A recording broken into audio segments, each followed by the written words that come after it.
Did a recent layoff or company downsizing put you back in the job market?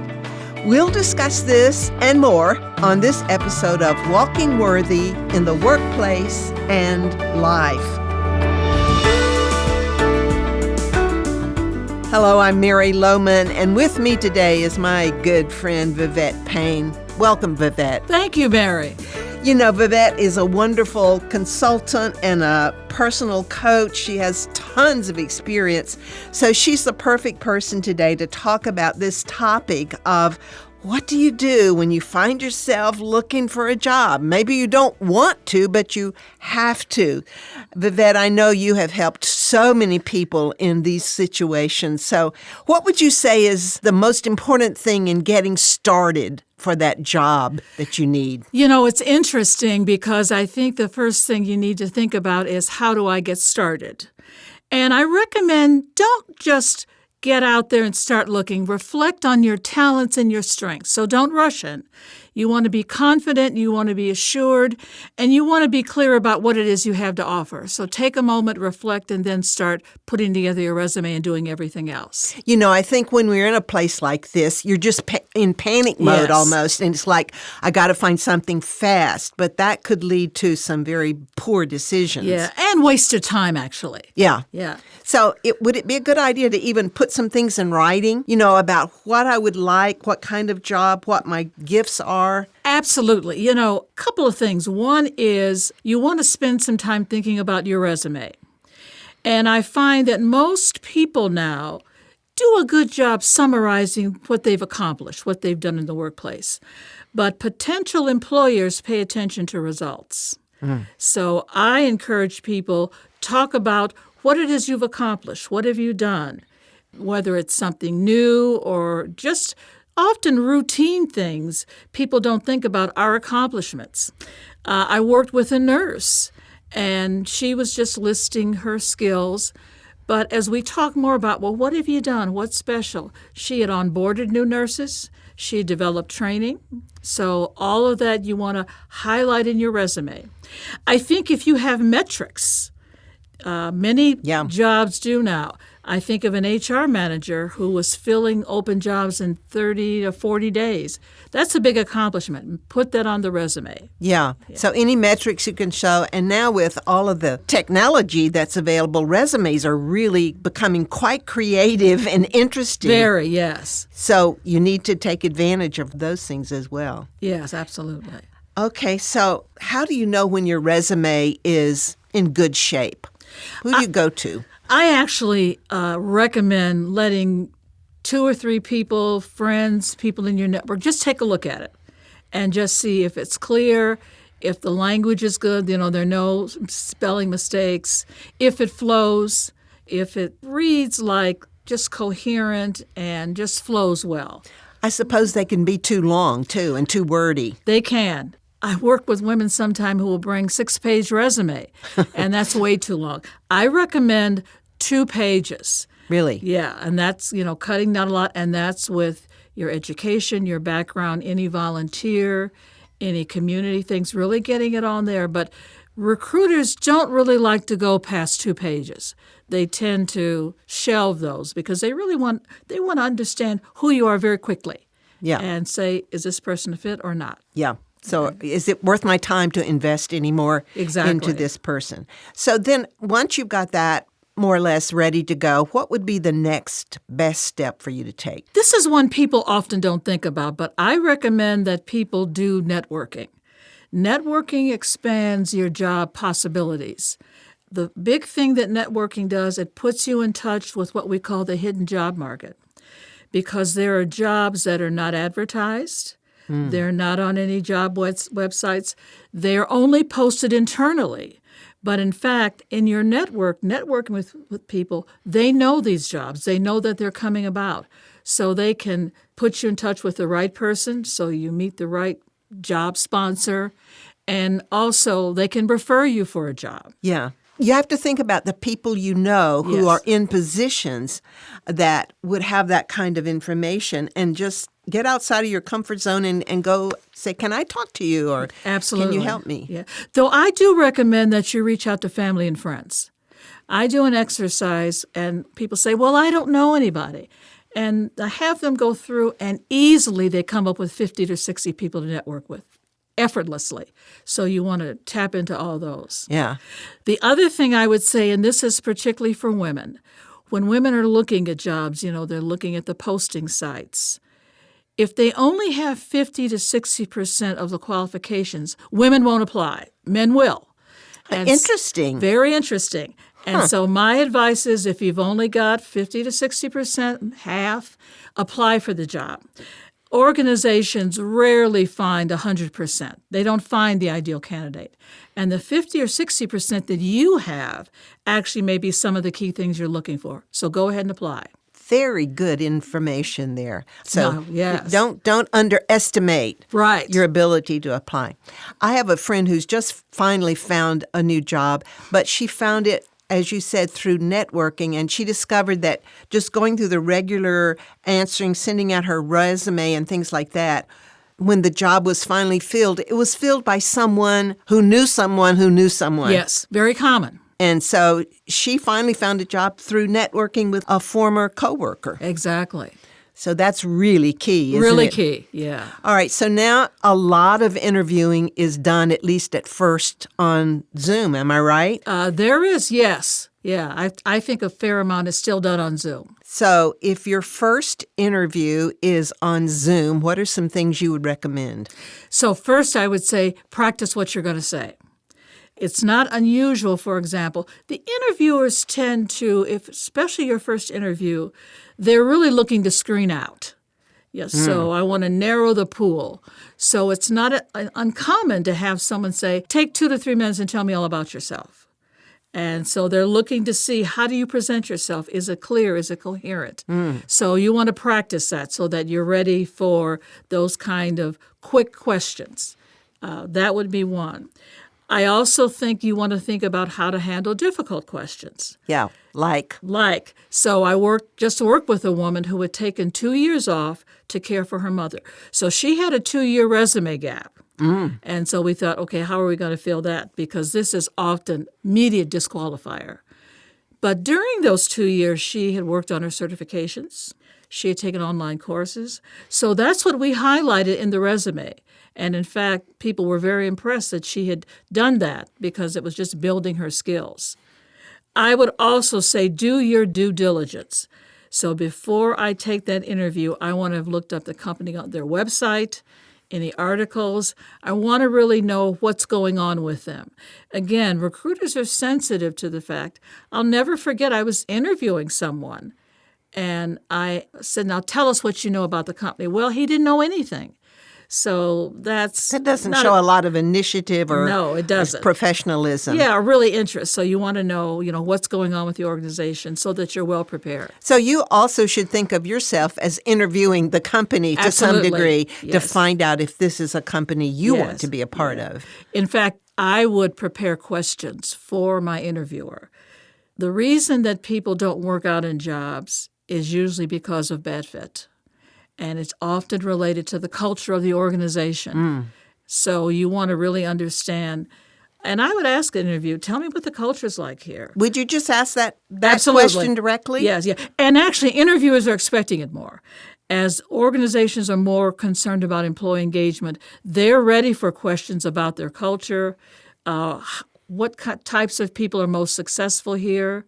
All those kinds of questions, frankly, are expected, and they're welcomed.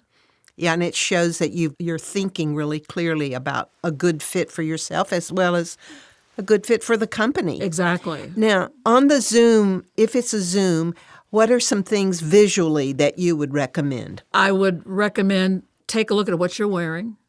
Make sure it's simple. You don't want to have anything that's going to distract the interviewer. And I would say use the same behaviors if you were face-to-face. I think so, yeah. You want to be looking. You want to maintain eye contact. Yeah. You want to speak clearly. All of those tips that we give when you're interviewing face-to-face, I think, are important. Yeah, absolutely. If you can minimize the amount of time, you're looking down and really, again, talking with the interviewer in a question. You don't need to read your resume. You can just talk about the high points. But again, maintaining that contact so that it's a dialogue. And frankly, that makes the interviewer feel more comfortable. So Yeah. all those things I would do. Absolutely. So think ahead, plan what you're going to say, think about the questions you're likely to be asked. Everybody seems to always ask, what are you not good at, or what is your greatest, Yes. So be ready for those. Be ready for those, yeah. And okay, now if you do have an in-person interview, what are some tips there? First of all, I recommend arriving early.